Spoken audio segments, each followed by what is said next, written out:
এই যে তারাকান্দা ব্রিজে আপনারা যে পতাকা লাগালেন, কালেমার পতাকা, এটা আসলে উদ্দেশ্যটা কি? এটা কোন উদ্দেশ্য লাগালেন সেটা যদি একটু বলতেন। পতাকা উড়ানোর উদ্দেশ্যটা হচ্ছে, আসলে দেখেন 92% মুসলিম দেশ বাংলাদেশ।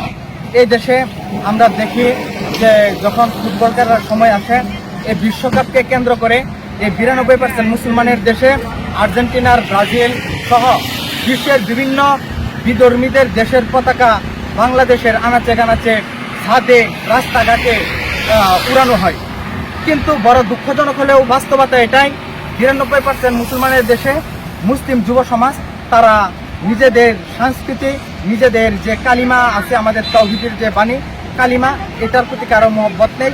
এটাকে স্মরণ করে দিয়ে সকলকে ঐক্যবদ্ধের প্রতি আহ্বানের জন্য, এবং আমরা আমাদের ধর্মের প্রতি মহব্বত, রাসূল সাল্লাল্লাহু আলাইহি ওয়াসাল্লামের মহব্বত এবং আল্লাহর জমিনে আল্লাহর যে হুকুমাত আছে, অথবা আমাদের মুসলমান দেশ হিসাবে আমরা এই কালিমা। তাহলে হচ্ছে এই যে এখন খেলা চলছে বিশ্বকাপ ফুটবল, এখন খ্রিস্টানরা যেমন ব্রাজিল, আর্জেন্টিনা সহ অন্যান্য দেশের পতাকা যেমন বাংলাদেশে উঠছে, আর সেই প্রেক্ষিতে এই যে কালেমার পতাকা এখানে উড়বে না, সেই উদ্দেশ্যে আসলে উড়াচ্ছেন, তাই তো?